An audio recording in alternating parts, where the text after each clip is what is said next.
Hello everyone, I am Rina Moore, PGT Commerce. Now I am teach you macroeconomics value added method with numerical example.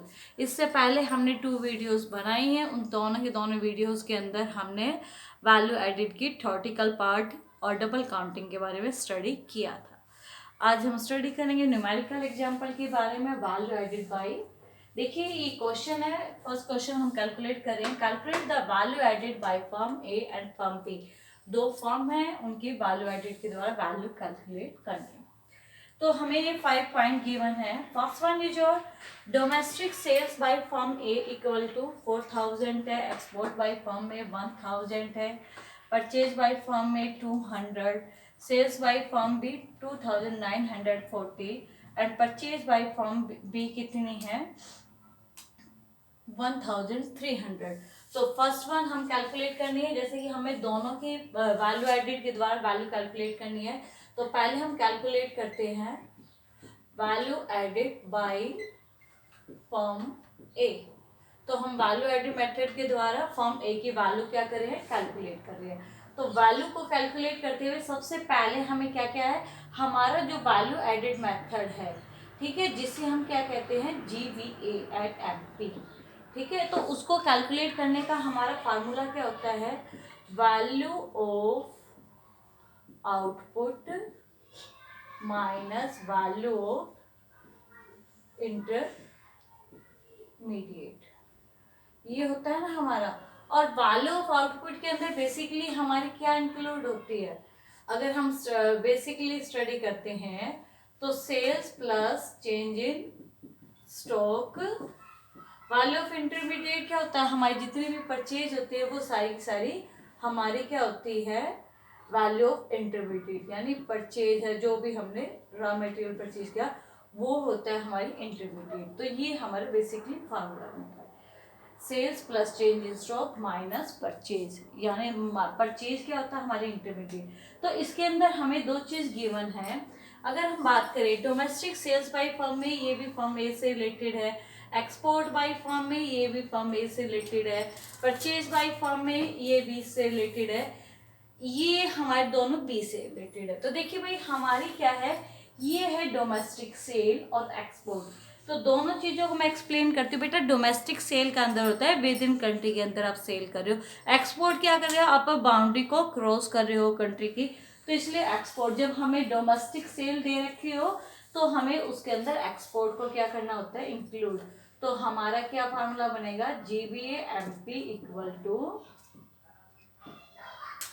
Domestic sales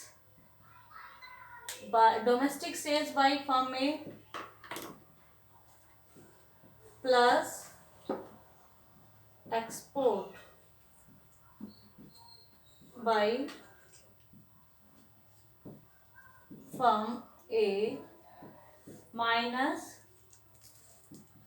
purchase by firm A.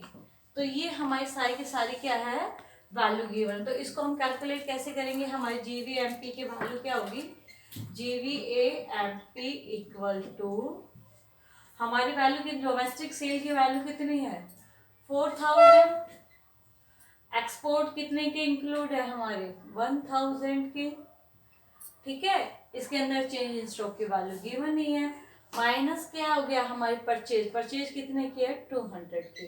तो 4000 plus 1000 कितना हो गया आपका 5000।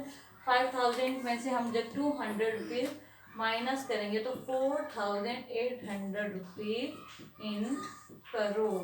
ये किसकी आ गई हमारी GVA at MP by firm A. ये हमारी किसकी वैल्यू निकली है, फर्म ए की वैल्यू निकली है।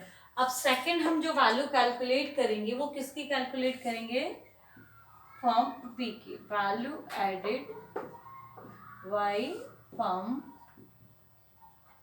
बी। हमें क्या करनी है, वैल्यू कैलकुलेट करनी है किसकी, फर्म बी की। तो हमारा फार्मूला क्या होगा, वही GVA एट MP में से हमें क्या करना है, हमारा फार्मूला क्या था, sales plus change in stock minus value of intermediate. Value of intermediate क्या होती है? जो भी हम परचेज करते हैं मटेरियल, वो हमारी क्या होती है? Value of intermediate. तो हमारी क्या है? सेल्स। देखिए फर्म बी की सेल्स गिवन है और फर्म बी की केवल क्या गिवन है? परचेज गिवन है, और उसके अलावा कुछ भी गिवन नहीं है। तो सेल्स लिख देंगे हम, sales by firm B minus purchase by firm B. तो सेल्स कितनी है फर्म बी की? 2940 माइनस परचेज कितने की कर दी हमने? 1300। तो जब हम कैलकुलेट करेंगे तो हमारी वैल्यू कितनी हो जाएगी भाई? 04936 तो ये होगी हमारी GVA MP। किसकी वैल्यू है ये? Rupees in crore. हमारी ये वैल्यू आ गई है फर्म बी की, और ये वैल्यू आ गई है हमारी फर्म ए की। तो ये तो था हमारा बिल्कुल बेसिक सा न्यूमेरिकल क्वेश्चन। अब हम सेकंड न्यूमेरिकल की करते हैं स्टडी। चलिए अब हम सेकंड न्यूमेरिकल क्वेश्चन की स्टडी करते हैं। सेकंड न्यूमेरिकल क्वेश्चन के अंदर क्या है हमारा? क्या है? Sales by firm to general government दे रखा है 100 rupees, sales by firm A 500 rupees, sales by firm B to household 315, change in stock by firm A, closing stock of firm B, closing stock of firm B, purchase by firm A, indirect tax दे रखा है, consumption of fix capital and sales by firm A to B. ये सारी की सारी क्या दे रखी है? हमें वैल्यू गिवन है। तो हमें इन सारी वैल्यूज के अंदर क्या करनी है? जितनी भी ए की वैल्यू है केवल वो देखनी है। तो देखिए भाई, एक तो ये दे रखी है फर्म ए की सेल्स बाय फर्म में, और चेंज इन स्टॉक फर्म में, परचेज बाय फर्म में, और sales by firm A to B, है ना? ये चार चीज हमें दिखाई दी है। लेकिन क्या है, देखिए हमारा जो वैल्यू एडिड का फार्मूला है वो क्या होता है? वैल्यू एडिड का क्या बताया था बेटा? मैंने बताया था sales plus change in stock minus value of intermediate. ये फार्मूला बताया था ना बेटा मैंने।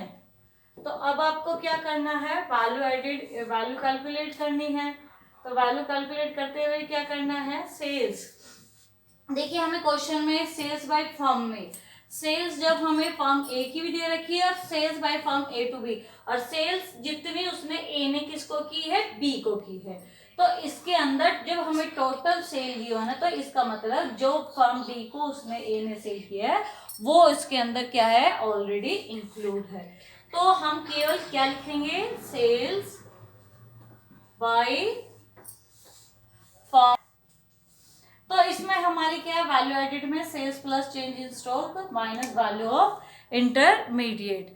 तो इसके अंदर हमारी जो सेल्स है बेटा, तो हमें क्या है? जब टोटल सेल्स गिवन है ना, तो वो ही इंक्लूड करनी है। तो सेल्स बाय फर्म ए, हम किसकी कैलकुलेट कर रहे हैं? फर्म ए की। पहले हम फर्म ए की कैलकुलेट करेंगे। Sales by firm A plus change in stock. देखा, जब हमें चेंज इन स्टॉक की एग्जैक्टली वैल्यू दे रखी है तो हम वही लिखेंगे, plus change in stock minus, देखिए हमें क्या दे रखा है? परचेज ही हमारा क्या होता है? Value of intermediate. Purchase by firm A. तो सेल्स बाय फर्म ए कितनी है हमारी? सेल्स बाय फर्म ए हमारी 500 गिवन है, सॉरी 500 गिवन है, प्लस चेंज इन स्टॉक कितना गिवन है? 20, माइनस क्या कर देंगे? Purchase by firm 320।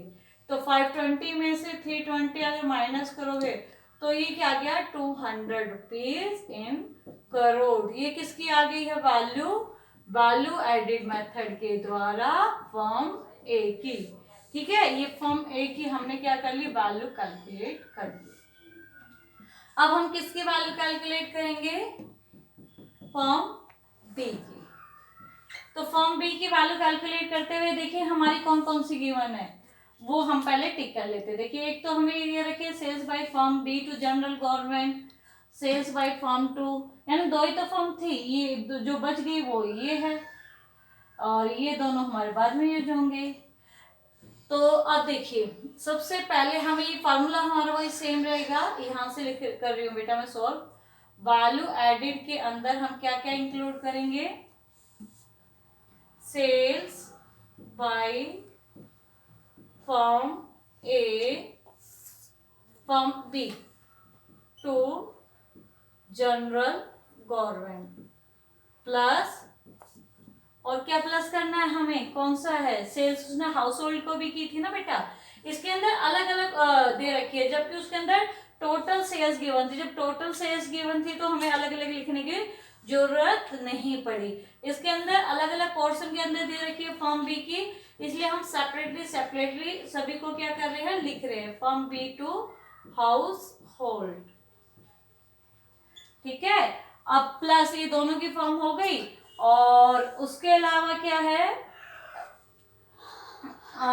उसके अलावा हमारा क्लोजिंग स्टॉक है। अब इसमें से क्या कर देंगे, क्लोजिंग स्टॉक में से माइनस क्या करेंगे, हमारी ओपनिंग स्टॉक की वैल्यू आएगी, और हमारा उसके बाद माइनस क्या आता है, देखिए परचेज बाय फर्म ए दे रखी है, sales by firm A to B, जो सेल्स की है फर्म ए ने बी को, वो क्या कहलाती है, वो परचेज ही तो है फर्म बी की, लेकिन जब हमें टोटल परचेज दे रखी है तो केवल हमें यही फर्म बी की नहीं दे रखी है, तो ये ही हमारी क्या मानी जाएगी, परचेज मानी जाएगी। तो ये परचेज, ठीक है, तो कौन कौन सी परचेज बाय फर्म बी, कौन सी परचेज की है, तो यहाँ पर, ठीक है, तो ये रेड से भी और ये ब्लैक से भी है। तो इसके अंदर हमारी जो वैल्यू है वो कौन कौन सी, सेल्स बाय फर्म बी 100 है बेटा, फिर उसके बाद हाउस होल्ड को कितना किया है, प्लस 350 है, प्लस क्लोजिंग स्टॉक की वैल्यू कितनी है 40, ओपनिंग की कितनी है 30, तो 40 माइनस 30 हो जाएगा, माइनस परचेज बाय फर्म की कितनी है 200, तो प्लस करेंगे तो कितना आ जाएगा 450 आ गया हमारे यहाँ से, और ये कितना हो गया प्लस 10 माइनस 200, तो कितना हो गया हमारा 460 माइनस 200, तो 260 रुपीज इन करोड़। ये किसकी वैल्यू आ गई, हमारी फर्म बी की, फर्म ए की आ चुकी है, हमारी फर्म बी की वैल्यू आ चुकी है। अब हमें जो वैल्यू कैलकुलेट करनी है, gross domestic product at market price, हमें जीडीपी एट एमपी की वैल्यू कैलकुलेट करनी है। तो जीडीपी एट एमपी की वैल्यू कब कैलकुलेट हो सकती है, तो देखिए हमारे जो सेकंड स्टेज होता है ना, फर्स्ट स्टेज के अंदर हमने एस्टिमेट कर ली जो भी वैल्यू थी, जीडीपी एमपी कैसे होगा, हमारा जो जीडीपी एमपी का फार्मूला होता है बेटा जीवीए के अंदर, समेशन ऑफ जीवीए एमपी, तो जीवीए एमपी का समेशन क्या कहलाता है, जीडीपी एमपी। तो हम इन दोनों का समेशन कर देंगे, value added by firm A and value added by firm P, value added by firm A plus value added by firm B। तो इसकी कितनी थी, अगर हम करेंगे तो इसकी कितनी थी हमारी 200, इसकी कितनी थी हमारी 260, तो टोटल हमारी जीडीपी की वैल्यू कितनी आ गई है, जीडीपी एट एमपी की वैल्यू कितनी आ गई है 460 रुपीज इन करोड़। देखिए भाई हमारा जो थर्ड स्टेप था, अब उसके बाद देखिए भाई हमारा फर्स्ट स्टेज क्लियर हो गया है, सेकंड जीडीपी, अब हमें क्या करनी है, वैल्यू कैलकुलेट करनी है किसकी, एनडीपी एट एफसी की। तो मैं ऊपर वाला एक काम कर देती हूँ, इतनी स्टेटमेंट को रफ कर देती हूँ। तो हमारा जो एनडीपी एफसी कैसे कैलकुलेट होता है, देखिए हमें एक वैल्यू कैलकुलेट करनी है एनडीपीएफसी, हमारे पास फिलहाल क्या गिवन है, हमारे पास है जीडीपी एमपी। तो हमें पता है ना, जब हम जीडीपी एमपी से एनडीपीएफसी की तरफ जाते हैं तो ग्रोथ से नेट जाते वक्त हमारा क्या हो जाता है, माइनस डेप्रिसिएशन होता है, और जब हम क्या करते हैं मार्केट प्राइस से फैक्टर को जाते हैं तो माइनस एनआईटी, यही दो चीज करते हैं ना। तो जीडीपी एमपी की हमें वैल्यू कितनी गिवन अभी निकालते बेटा ना 460। अब उसमें से देखिए कंजम्पशन ऑफ फिक्स कैपिटल का ही अनदर नेम क्या है, डेप्रिसिएशन, तो 120 वो माइनस हो जाएंगे। इनडायरेक्ट टैक्स है दोनों फर्म का, तो वो क्या होते हैं इनडायरेक्ट टैक्स, वो हमारा एनआईटी के अंदर indirect tax plus minus subsidy होता है, तो इनडायरेक्ट टैक्स ही गिवन है, तो केवल वो ही क्या कर देंगे माइनस। तो 460 में से 120, तो ये कितना हो गया 195 को माइनस कर देंगे, तो ये कितना आ जाएगा हमारा 265 आंसर रुपीज इन करोड़। तो ये था बेटा आज के न्यूमेरिकल क्वेश्चन 2 ही, और अगले हम नेक्स्ट वीडियो के अंदर स्टडी करेंगे।